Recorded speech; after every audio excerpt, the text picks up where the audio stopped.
Good morning and welcome, dear friends. Welcome to our spiritual home, the Unitarian Universalist Church of Tarpon Springs. My name is Barbara Rosen, and I'm serving as your worship associate today. I use she, her pronouns, and am an older white woman with white hair, green eyes, and pink top. I am from the Seneca Nations in Upper New York, and we want to acknowledge that here at the church, we are on the lands of the Tocobaga and Seminole peoples. We are a church of many welcomes, and we offer a warm welcome to all of you.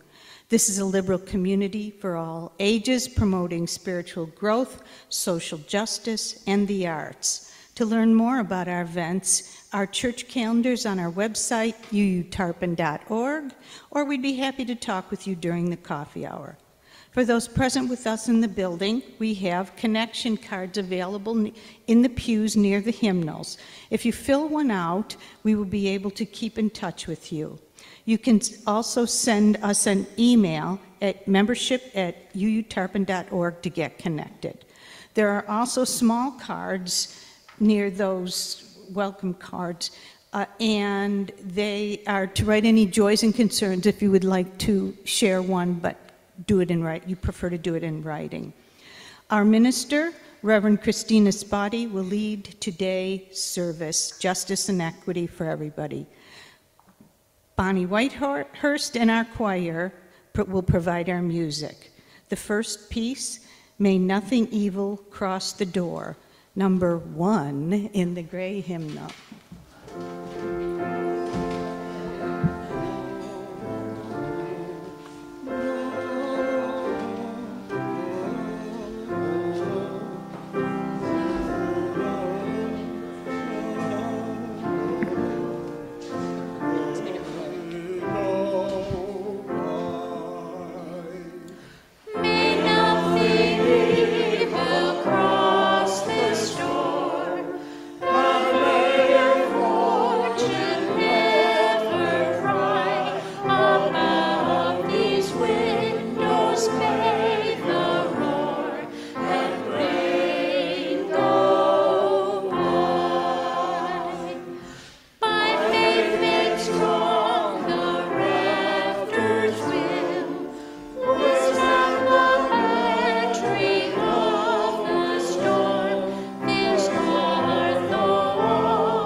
Favorite hymns for some time, so thank you for sharing it with me.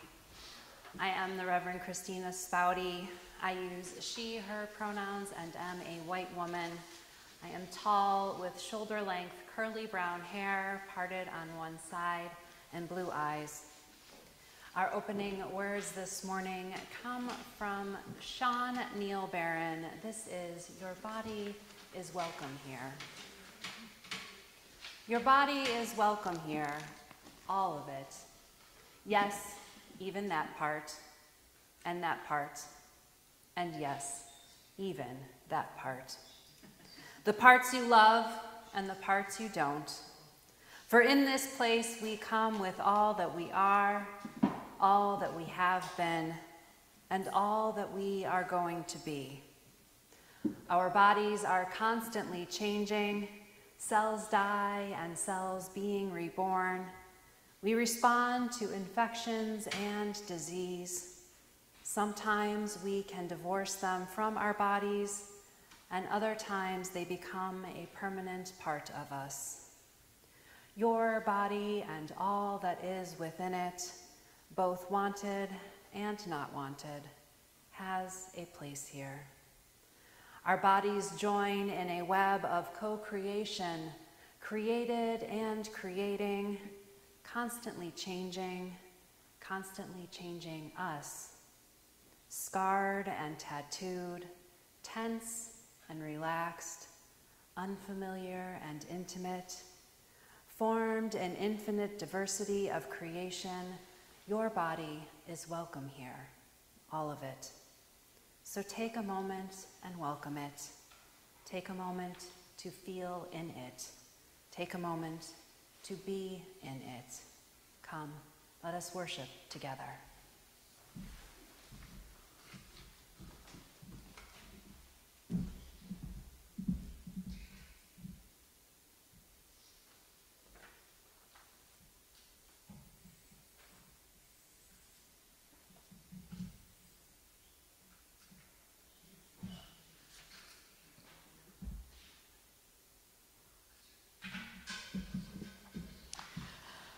We light our chalice with these words from Adam Slate. When the great mosaic of humanity is treated with respect and dignity, when no person is threatened by war or hunger, when we have extended hospitality to a stranger and tended to the sick, when equity and justice reign everywhere, then we shall be free. We light this flame to hold that moment in our spirit and in our minds until we can make it real.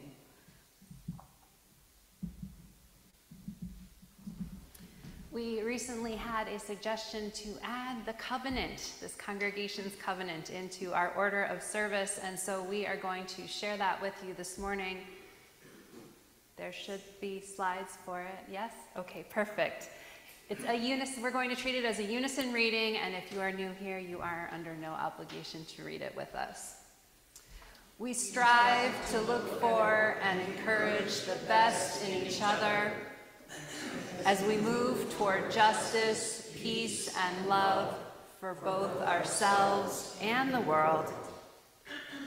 And when we fall short, we will seek understanding, reconciliation, and a return to covenant.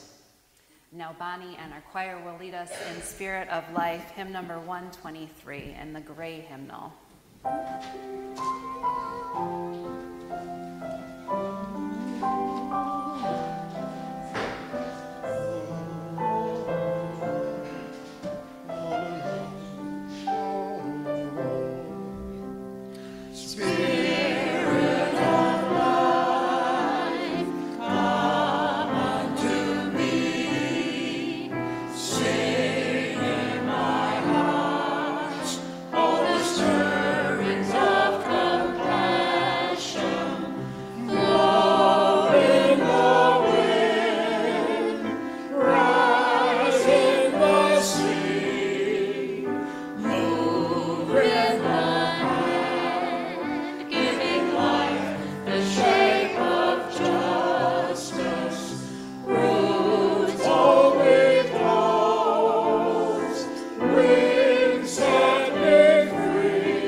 Our story today isn't so much a story as it is just a celebration of bodies. This is Bodies Are Cool by Tyler Fetter. Big bodies, small bodies, dancing, playing, happy bodies. Look at all these different bodies. Bodies are cool.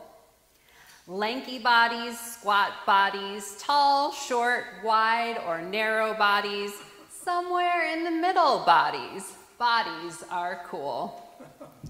Round bodies, muscled bodies, curvy curves and straight bodies, jiggly wiggly fat bodies. Bodies are cool.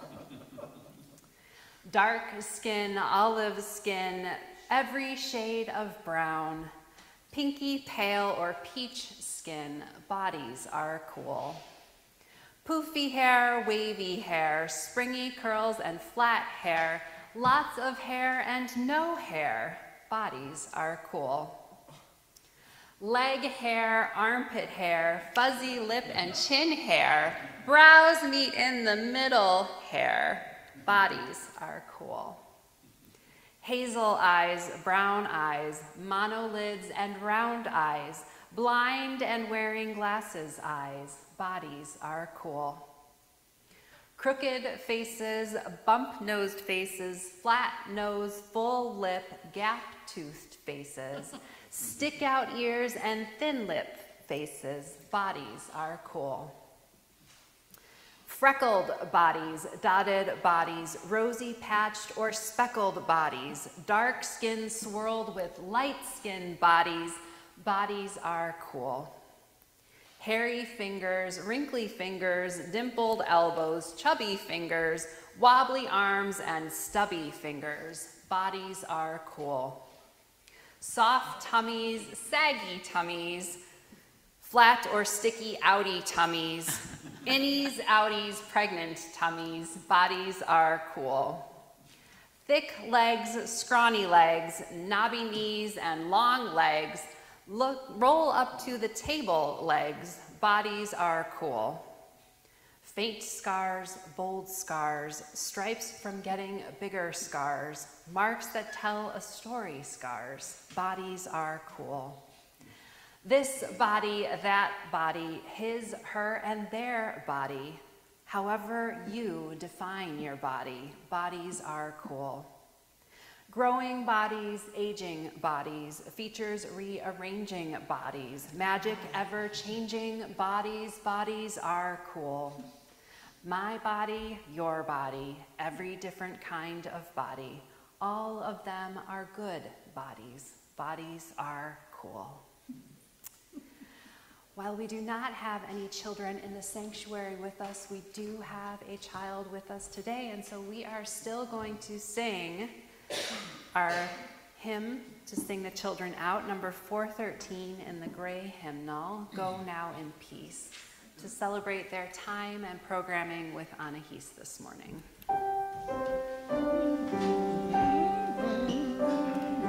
Go now in peace, go now in peace, may the word of love surround you everywhere, everywhere you may go. Go now in peace, go now in peace, may now in peace, go now in peace, may the light of love surround you everywhere, everywhere you may go.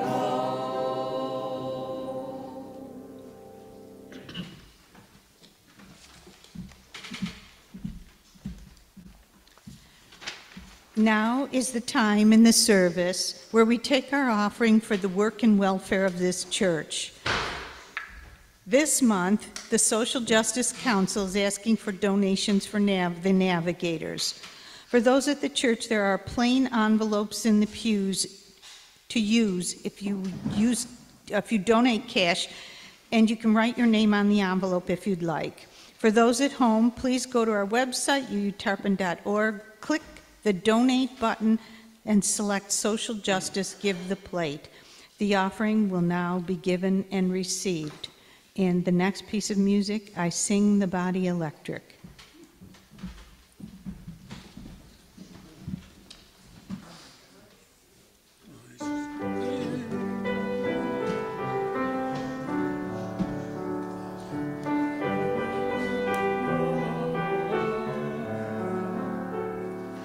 I sing the body electric. I celebrate the year to come.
my turn. So each week we have a moment of silence, and before we have that, I offer some words for reflection, perhaps, if you would like to have that inspiration. This week, those words come from Rebecca Ann Parker. This is an excerpt from The Power to Choose. Why does it matter that women's reproductive choices be protected? Because we live in a broken world where life is at risk in many ways. The power to choose is the power of life in the midst of brokenness. Without choice, tragedy, impasse, and despair are the last word. With choice, creativity, responsibility, and possibility enter the conversation. With choice, human beings enter into fuller personhood, becoming creative agents in the world who can transform life in the direction of greater justice, safety, and joy.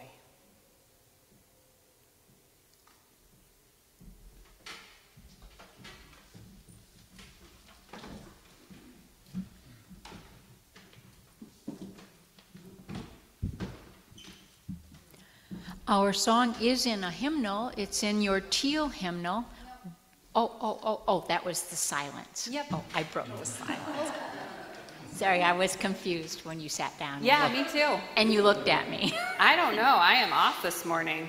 So now we're gonna hold a brief moment of silence, try to collect ourselves, giving you an opportunity to settle into yourselves and your seats, perhaps taking a few deep breaths into your belly, and allow some recentering to emerge.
Our reading this morning is a prayer that comes from Laura Horton Ludwig. This is Spirit and Body Joined Together. Take a moment to breathe into the silence. Our breath is always with us. We can always come back to the breath, our anchor, our grounding, our freedom. Spirit of life and love, we are here not just minds and hearts, but bodies too. We human beings, spirit and body joined together. On this day, we send out a prayer or a wish that every person, every being may be safe and well in body and in spirit. May every person be well, and may we treat every person with respect and kindness and love. On this day, when we consider the connections between our bodies and our spirits, we lift up our hope and aspiration that all people will live in freedom to give and guard their bodies as seems best to them, and to exercise their own powers of moral discernment around their fertility and creative potential. May we remember that it is especially challenging for those who are living in poverty to exercise these rights, and may our society support them in every way possible.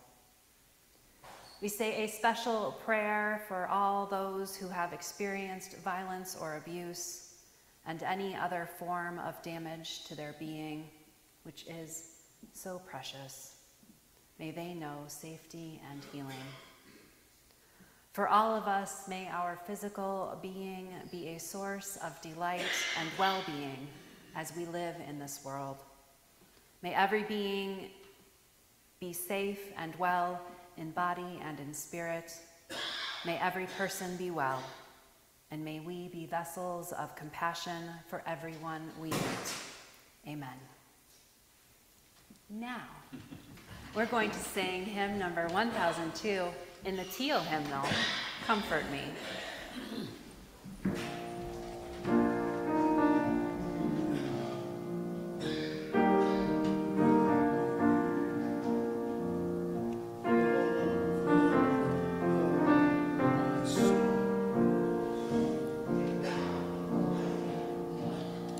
Comfort me, comfort me, comfort me, oh my soul. Comfort me, comfort me, comfort me, oh my soul. Sing for me, sing with me, sing with me, oh my soul.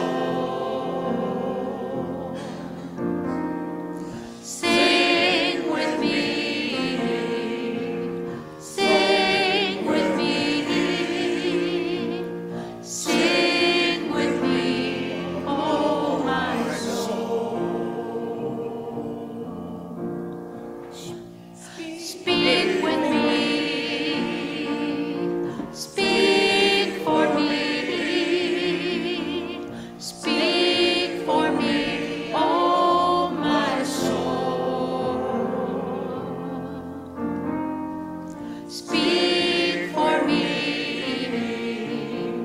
speak for me, speak for me, oh my soul.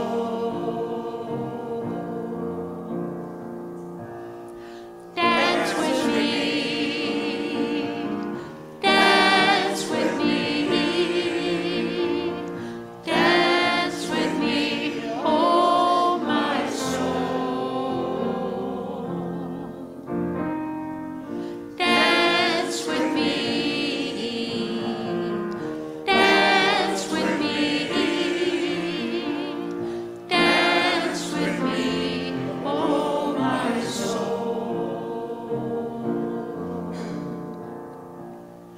Comfort me, comfort me, comfort me, oh my soul. Comfort me, comfort me, comfort me, oh my soul.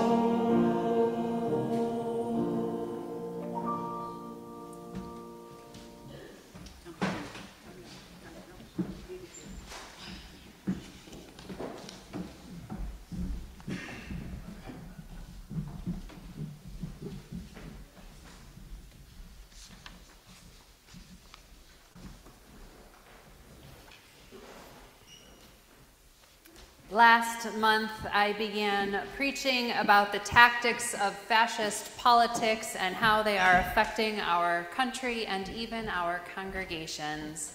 I have drawn heavily from Jason Stanley's How Fascism Works, the Politics of Us and Them, and the Reverend Cecilia Kingman's 2023 Berry Street essay, My Little Pony Was Right, Fascisms Without and Within. Today we are going to do a bit of a deep dive into exploring the tactic Stanley calls sexual anxiety, interconnected with others.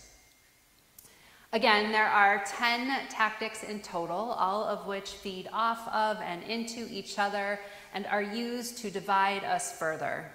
The 10 are a mythic past, propaganda, anti-intellectualism, unreality, hierarchy, victimhood, law and order, sexual anxiety, Sodom and Gomorrah, that urban versus rural divide, and Arbeit macht frei, work shall make you free, othering through standards and ideals about what work looks like, including tearing into labor unions that bring people together across class. Sexual anxiety builds a bunch off of the ideals of hierarchy, that is, traditional patriarchal roles and structures, like having a man as head of household and primary breadwinner. Hierarchy is dependent on the ideals of heteronormativity and heterosexual marriage, man and wife, and the desire to have this model replicated at all levels of society. When the man is in power, or the man in power, the nation's leader, is viewed as the father of the nation. Only I can protect you. Only I can fix this. Remember hearing those words? The image is one of strength.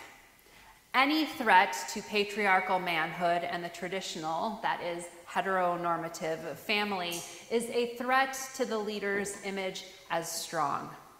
This absolutely includes LGBTQ+ folks, single women, and so-called non-traditional family arrangements, and makes it so that they need to be quashed or eliminated because their existence undermines that single story of strength and leader as father.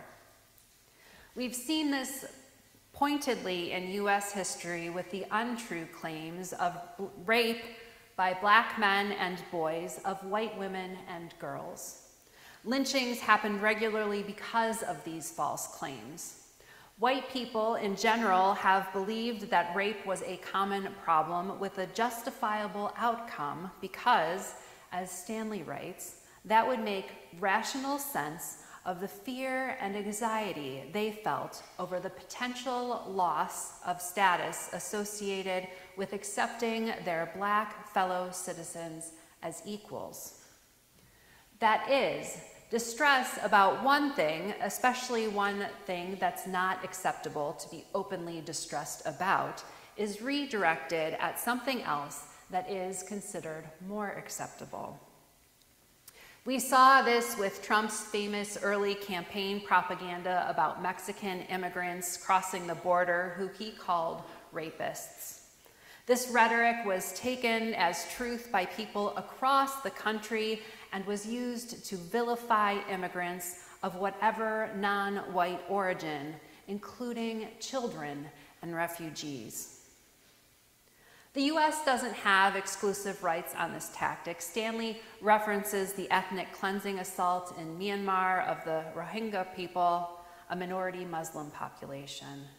It has also been seen very recently in Europe with accusations of Middle Eastern men raping white women, which were untrue. It is seen repeatedly throughout the world.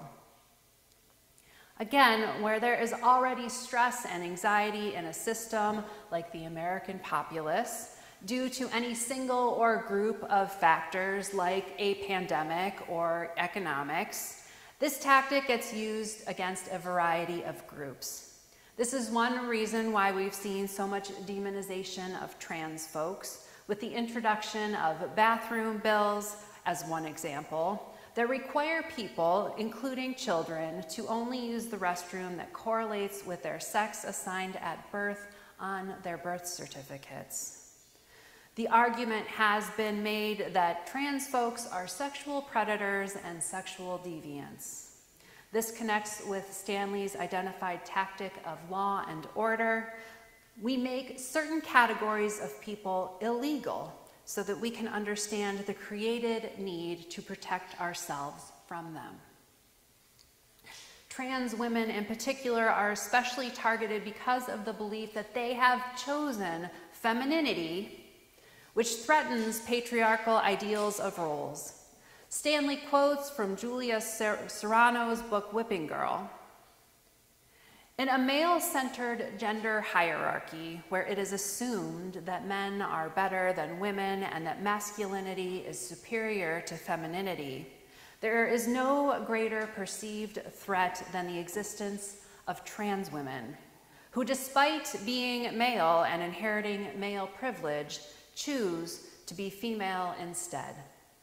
By embracing our own femaleness and femininity, we, in a sense, cast a shadow of doubt over the supposed supremacy of maleness and masculinity. In order to lessen the threat we pose to the male-centered gender hierarchy, our culture, primarily via the media, uses every tactic in its arsenal of traditional sexism to dismiss us. So we see this idea of needing to protect women and children creates within the system, which could be the nation, a particular population, a city or town, a family, this need for safety. This need for safety then gives more leverage to those in positions of power to take more power in order to ensure the safety of the so-called vulnerable as well as the majority. This can undermine democratic and liberal values without explicitly saying or doing anything against them, instead effectively creating a workaround that does the same thing. That is, the leader takes more power in the name of keeping us safe and thereby reduces our civil liberties. Freedom and equality become threats themselves in this scenario. Abortion, gender expression, and other matters are practices of freedom and issues that women and children need to be protected from in an authoritarian world. Women's equality and any matter that may create an image of male helplessness or victimhood is seen as threatening through this lens. Essentially, anyone who isn't controlled by a man or a man's choice is seen as a threat to the system and its leader. We are already seeing through just these examples how multiple fascist tactics are being used. There's the mythic past, a time when we all knew the traditional family roles and embodied them. Propaganda as a way to spread division and further separate groups from each other. Anti-intellectualism, preventing accurate information from being easily accessible and used in education. Unreality, as many of the claims we hear about aren't true. Hierarchy, which we've touched on. Victimhood comes into play when, in these examples, men feel like they can't live into their proper roles as providers and protectors, and therefore consider themselves victims of this supposed threat. Law and order would be when marginalized people are attacked and assaulted and even killed as a way to keep a family or community safe, and when their personhood is legislated against. Sexual anxiety is a redirection of other anxieties, but that are considered an appropriate expression of their anxiety. And even Sodom and Gomorrah, because this is the kind of thing that can happen in cities, centers of sin, and if it were to happen in the country, they will take matters into their own hands. A couple of weeks ago, I was able to attend Meadville Lombard's spring convocation and got to hear my colleague, the Reverend Jim Foti, preach an iteration of his Skinner Award-winning sermon for 2023, Resisting Tyranny. Among the many points he raised, one that particularly struck me is the fact that we hear so much vitriol about the threat of the trans community, which in the US, as well as worldwide, is only about 0.6% of the population. That is less than 1%. This percentage is somewhat comparable to the Jewish population in Germany at the start of World War II, which was around 0.75%. Again, less than 1%. Tiny and often misunderstood minorities become scapegoats under authoritarian leadership, especially when religion can be used to reinforce concerns, beliefs, and misconceptions. When we look at the bills on the table this term for the Florida Congress, which is in session, it's no surprise that a number of them that are already being considered are directed at the LGBTQ+ community and sex ed. S 1120 is a so-called flag ban bill that seeks to ban public buildings from raising or displaying flags that represent a political viewpoint, like pride flags. The language is vague and could be construed as applying to small flags on desks or other personal expressions within the building as well. I will note that this week the Oversight Committee has postponed voting on this bill for now. H 1135 is a bill that threatens to restrict information on preventing STDs and unwanted pregnancy for minors, and threatens to deny them access to LGBTQ+ content because it is considered grooming. H 1233 and H 1639 are the so-called trans erasure bills, which would require individuals to have their identification, a license or other state-issued ID, use their sex assigned at birth and not their gender identity under the threat of revocation of their license or ID. H 1291 would prevent educators from teaching identity politics, including courses based on theories that systemic racism, sexism, oppression, and privilege are inherent in the institutions of the United States and were created to maintain social, political, and economic inequities.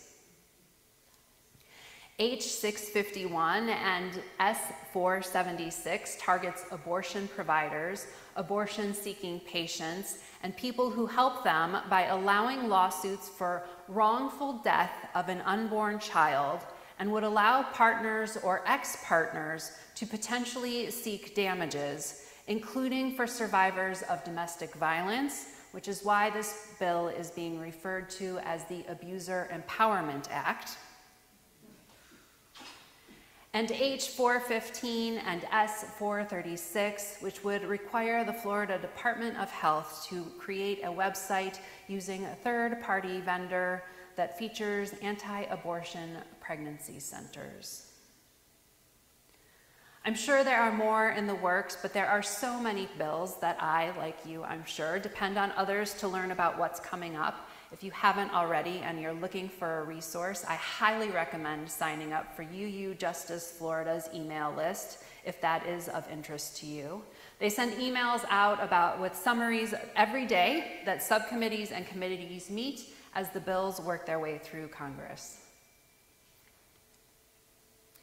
And on the other hand, our congregation participated in collecting signed petitions to have abortion accessibility added to the Florida Constitution.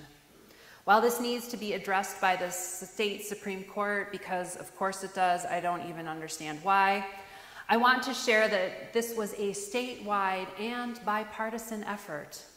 More than enough petitions were collected in just 8 months of campaigning. According to the Tampa Bay Times, internal analysis from the organizing group Floridians Protecting Freedom said about 15% of petitions came from Republicans and about 25% from those not affiliated with a political party. It is worth noting that not only many of the petitions that were signed were from older women, but older women were also many of those apart from organizations that made donations among those who made donations to support Floridians Protecting Freedom's work.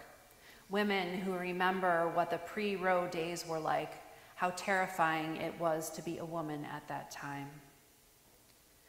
What we may fail to understand about these bills and the general atmosphere of living in Florida living in a state where education and freedom and equity are not valued is that it makes all of us less safe in practice. It turns out that STDs are spread and pregnancies happen as a result of something more like science and less like superstition or belief, and that the most effective way to understand how to prevent or minimize them is through education. I've spoken before about the famous picture of the big pile of books that was being burned. That image is from the 1933 Nazi Germany, and while it has often been used to be emblematic of Nazi philosophy, it's vital to remember that what was being burned was the entire library of the Institute of Sexology, founded in 1919 by Magnus Hirschfeld. The Institute served and treated thousands of LGBTQ+ patients and advocated for understanding and education regarding LGBTQ+ folks. During Nazi rule, thousands of queer people were sent to concentration camps, and even more were arrested and subjected to cruel treatment. After the end of World War II, the article in German law that criminalized homosexuality was not repealed, and many gay folks continued to be persecuted and imprisoned for years. LGBTQ+ folks in the United States still have poorer health outcomes in some categories, including those related to reproductive organs and systems, because some healthcare providers and/or healthcare systems are not informed or choose to ignore the very real challenges of this community, including how to care for them as individuals and what to be aware of when caring for them. Our faith paired up with the United Church of Christ years ago to co-author the Our Whole Lives curriculum, a set of 7 developmentally appropriate, comprehensive, holistic sexuality education programs for kindergartners through elder adults. Unless you've had the opportunity to facilitate one or were around Unitarian Universalism in the pre-OWL days and went through the precursor about your sexuality, I'm guessing you've not experienced anything so rich when it comes to sex ed. The thing is that abstinence-only education and other education strategies like not teaching and making available information about sex and sexuality actually harms us all. Children and youth who are educated on the varieties of ways that sex and sexuality can be expressed tend to engage in sexual activity later than peers who have not, and they make better decisions about what and how and with whom to engage in these activities. Education is even more important for those with marginalized identities, whether disabilities or based on gender identity or sexual attraction. For example, I know some lesbians who didn't realize until they were older that they had had sex at a young age or had been assaulted because the sexual activity they had had didn't look like the basic birds and the bees when a man loves a woman and they fall in love that they had been taught. Good sex ed teaches about the many ways that we can engage in sexual activities, about the vitality of consent and enthusiastic consent at that, and about the challenges of relationships, including how to have conversations about sex. It also matters for the feelings and emotions that may come up around sexual activity and its consequences, as well as navigating information from reliable sources. 10 years ago, almost to the day, I had an invasive surgery to assess the spread of what turned out to be the very early stages of HPV-induced cervical cancer.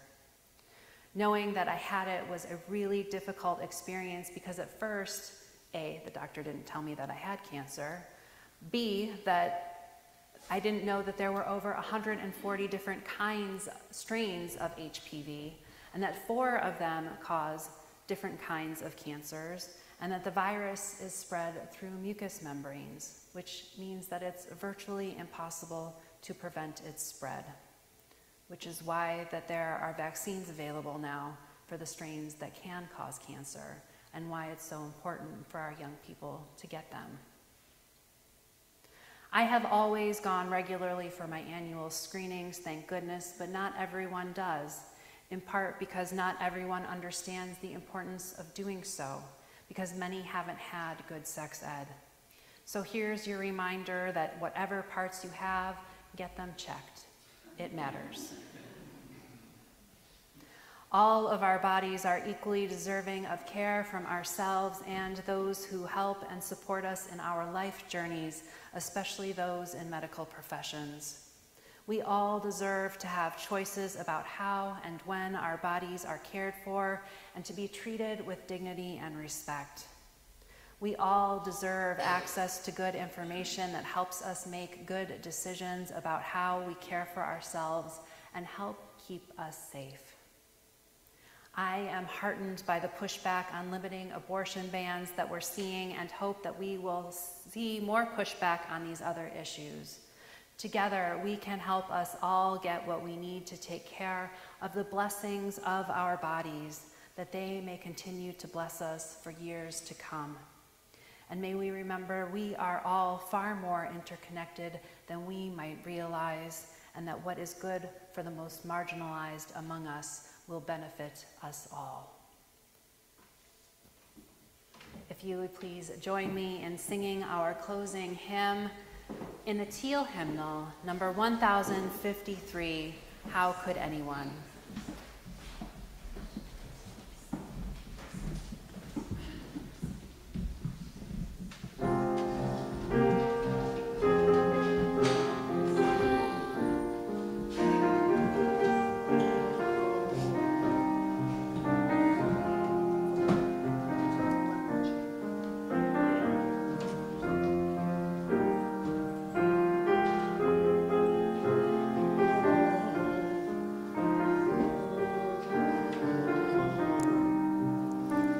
And we will be taking the repeat. How could anyone ever tell you you were anything less than beautiful? How could anyone ever tell you you were less than whole? How could anyone fail to notice that your loving is a miracle? How deeply you're connected to my soul. How could anyone ever tell you you were anything less than beautiful? How could anyone ever tell you you were less than whole?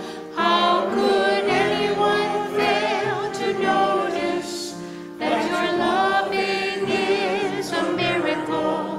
How deeply you're connected to my soul.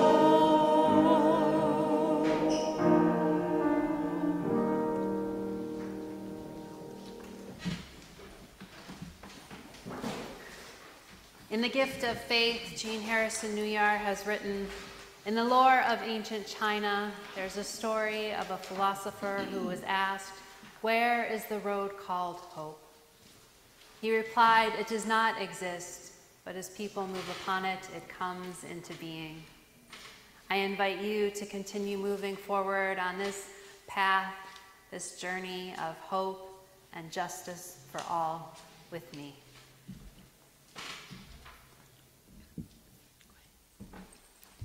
Our next song is called We've All Got Rights. And when you hear that, please join in and sing with us.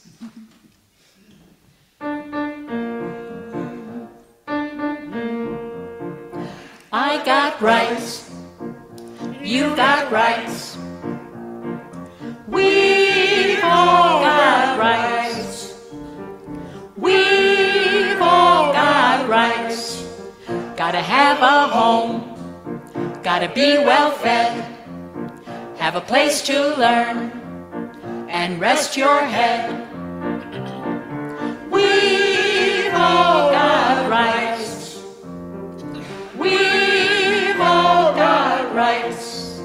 Gotta have a say, gotta raise a view, have a place to play, an opinion too.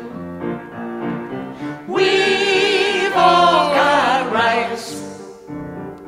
We've all got rights. Gotta know your name, get the doctor's cure.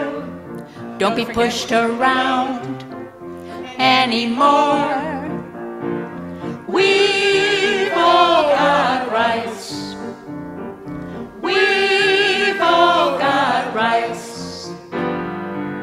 If you're a refugee, get shipped abroad, you can join the club, not be ignored. Ready? We've all got rights. We've all got rights. Gotta know your stuff, gotta watch the news, gotta know the law, 'cause it's me and you. We've all got rights. We've all got rights. Too young to work, can't go to school. Don't you ever be nobody's fool.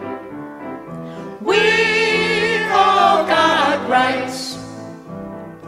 We've all got rights. Read what you want, it's okay. Everyone who's straight, Everyone who's gay, we've all got rights.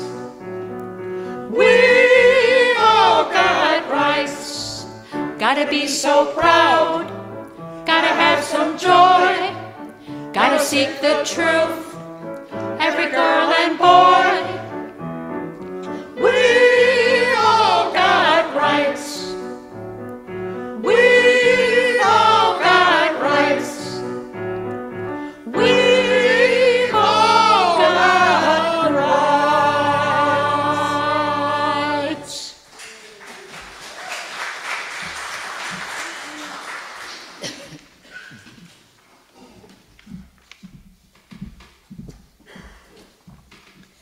We hope that you found meaning in today's service.